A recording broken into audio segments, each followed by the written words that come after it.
O Z Y W O M B Podcast. I'm Shan. I'm Anya. Say Ari. Abby. Welcome to Cozy Womb Podcast. Let's go.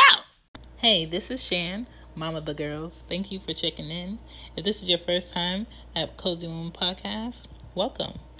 It's a very random but frequently posted show. Enjoy what you can when you can. It's for new parents. Y'all are very welcome. It's for second, third, or more time around parents too. And I did not forget those of you who aren't quite there yet, haven't had your first kid, but you're thinking about it and you're just curious on what it takes to go ahead and survive the kids that you may make. Cool. Since we're all here, let's get into today's episode. Is having favorites as a mom so wrong? I say no, because having favorites when you have multiple children is life. That's you being honest, and that's you actually being able to have a closer vibe or connection with one of your children over the other. Or if you have more than two, there's more to choose from. And that's true. Like, don't get me wrong, I love all my kids, but little people are individuals. They have different personalities, and just like regular grown adults like yourself, you're going to have better connections with one over the other. I don't care what you say. Don't say, oh, I like them both the same. That's a lie. Oh, I love both my children. I would never choose. You just don't want to hurt nobody's feelings. And that's fine. But if you're going to raise your kids and be like, everybody's going to like you, everybody's going to be your friend, you're always going to be happy when you have friends, you're lying. So is saying, I don't have favorites. Like, I have favorite nephews. That's because I've been able to bond with one over the others. I don't have any favorite nieces because I haven't spent enough time with my nieces to have a favorite. It's regular shit. I have a favorite brother. I have 5 brothers. I'm allowed to have a favorite. But shit, that's just life. So when it comes to liking a child because, you know, you're more comfortable with one than the other, or one kid is just easier to handle over the other, understandable. One kid is easier to talk to than the other, understandable. If you go somewhere where you have to be quiet for a longer period of time, is one kid going to chill and be quiet over the other? Yes, one of your kids are. And that's how you know that, okay, I could take this kid to more places and I don't have to feel guilty about it. Also, if that kid is invited by friends or family who do not have kids because they are comfortable and they like having that kid around, that kid tends to be your favorite. If that kid is more relaxed, or y'all could have fun together and it doesn't have to get real crazy, and you can actually kind of like give clues on when the kid needs to chill, or when we need to do this, or, you know, they help you get through lines better, or they help you get out of court faster, because I know I definitely use my kid for court, as far as like getting out of there faster. You know, when kids get older, they will realize who your favorite kid was. That's just bound to happen. One kid may be less picky than the other. I definitely have that. Like, my 5-year-old is not picky when it comes to food, but my 2-year-old is hella picky. She's loud. She will have a tantrum and throw herself out whenever she feels like she's not getting something she wants. She's a screamer. She's definitely a runner. I never had to deal with that with my first kid. Like, Anya never ran away from me when I didn't have her in the stroller, or I didn't have her in the cart. Anya never screamed in stores. She never threw herself out. She was just one of those kids that was comfortable playing by herself since she was a baby. When I first had Anya and I had her in the house, in my mom's house in Florida, nobody knew I had a kid in the house. Like, she has always been calm and chill. That's just who she is. When I took her on the plane the first 3 times before she was 2 years old, no one on the plane knew I had a baby. Like, that's how chill she was. And when it comes to loving your kids, you should love your kids all equally. I'm talking about hugs and kisses, considerations, knowing what matters to them, reassuring them that they matter, that you're glad that they're here, that you're so happy that they're your daughter or they're your son, that them being around means a lot to you. Let them know that shit. Let them know.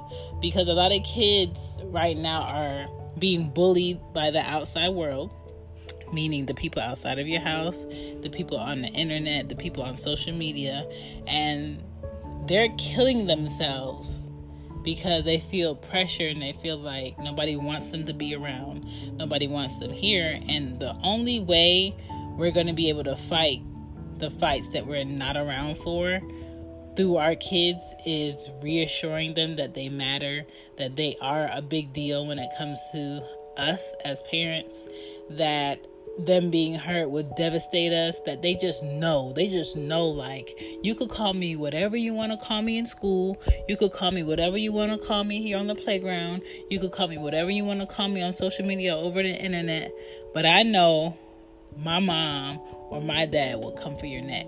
I know my mom or my dad loves me, that I matter, that they're proud of me, that they love my weirdness, or they love the fact that I'm into, I don't know, animals or whatever it is, that they feel that confidence to back those people that try to downgrade them in life.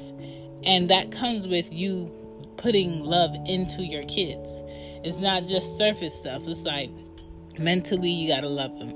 Emotionally, you gotta love them. Physically, you gotta love them. Financially, you have to love them. And when I say financially, you have to love your kids, I'm talking about maybe your kid doesn't need those foam posits that just came out that are like $230. Maybe your kid doesn't need those new Jordans that came out that's like damn near $300 because they're on an app where they're being resold in like double the price or whatever.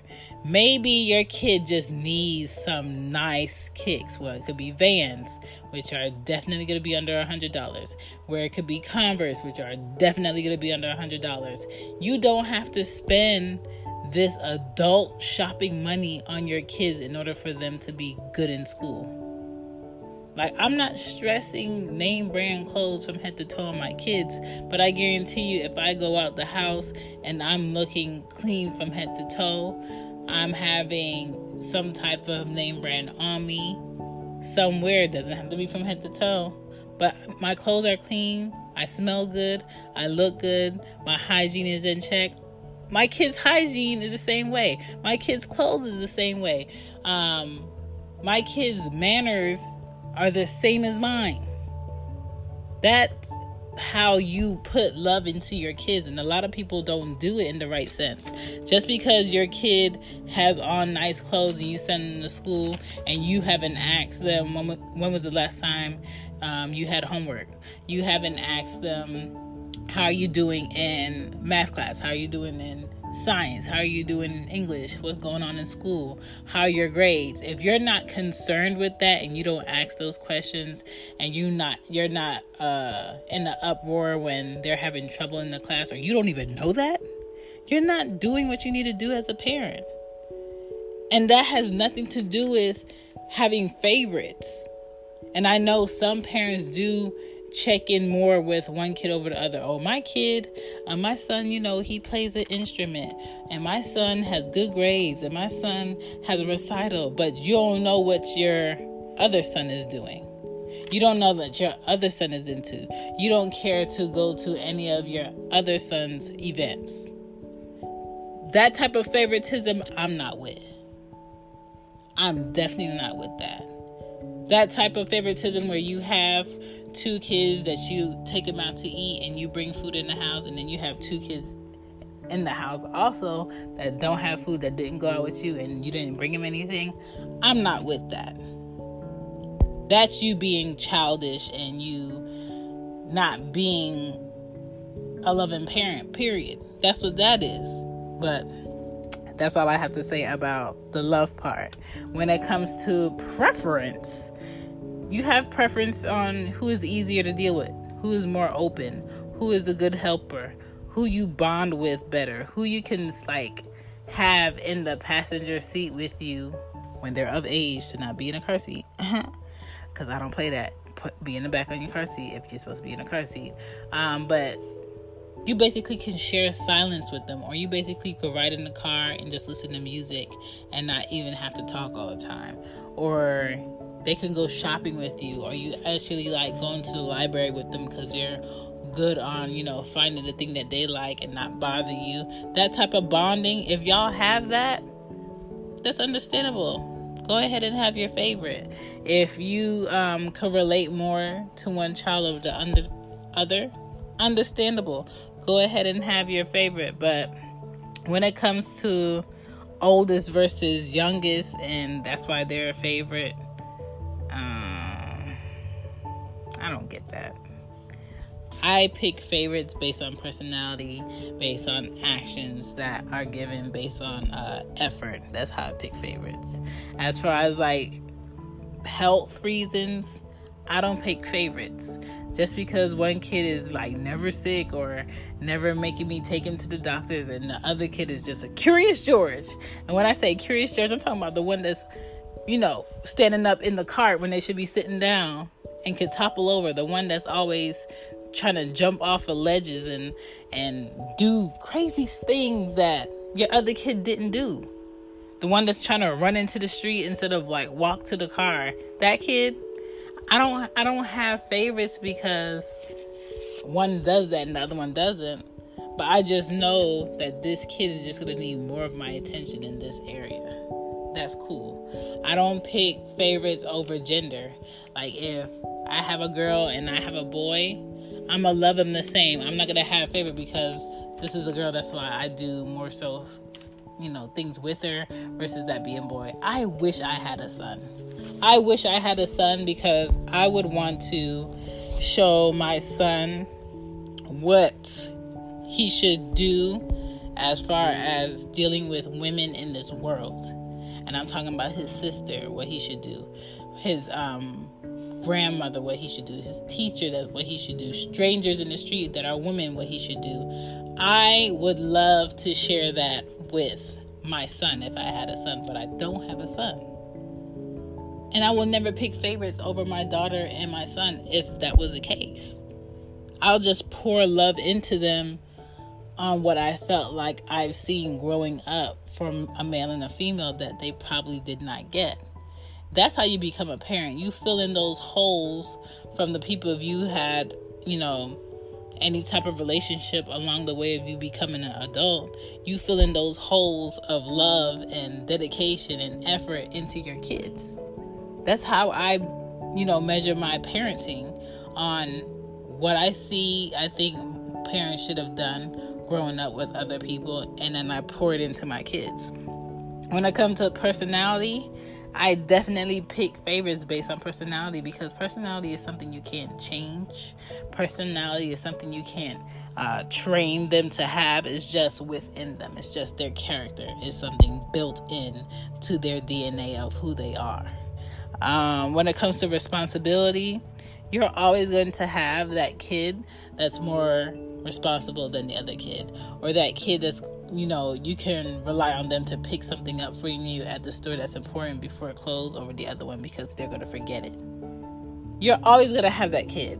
And I hope that you have more than one kid so you don't have to rely on one, because the saddest thing to see is a mother or a father who only had one kid, and that kid is a grown adult, but they don't understand the importance of being there for their new family and also still being there for their mom or their dad, because they don't have anybody to ask favors for except their kid, which is them. But they feel so overaxed, and she always wants something and she always calling me, and why don't she go get this person? No, she had one son or she had one daughter. That is you. Your mother needs you, you need to go. Your father needs you, you need to go. Because people don't understand how fortunate they are to have both parents still living and still want them around and to be involved in their life. People don't understand how it is to have a mother that is still around, needs help, needs her medicine, but you going back and forth with her about why you gotta pick it up, or why you calling me to come fix this when you could have asked X, Y, and Z. Your mother is calling you to fix certain things for her and calling you when she had other options because she wants to spend time with you. That's how old people ask, can they spend time? So please understand when favoritism is okay as a mother, and understand when favoritism is not okay. Also, fathers, understand that you can have a daughter and a son and love them equally. If your favorite is your daughter because of her personality and because you want to make sure she grows into a wonderful woman, cool. But if your favoritism is just that and you don't show any love or consideration or open-mindedness when it comes to your son, you're off balance. Don't be off balance loving your kids. Don't be off balance showing interest in your kids. Don't be off balance on quality time with your kids, because they're going to grow up and remember that and become bitter.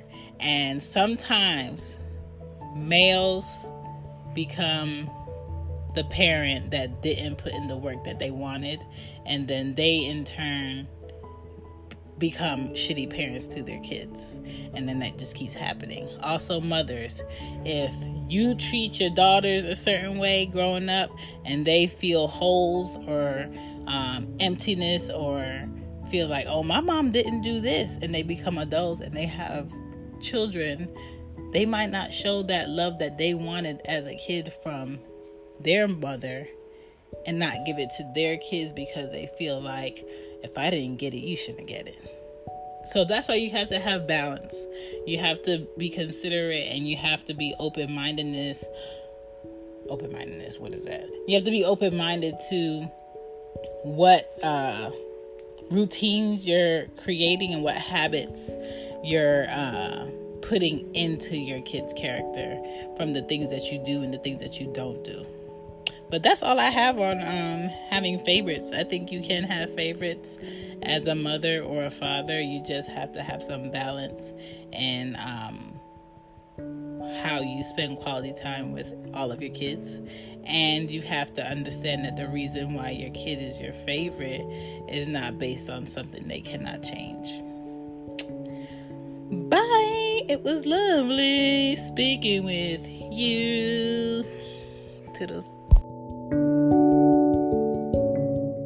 Bye. Bye. Thank you for still listening. Got any advice or just want to ask anything?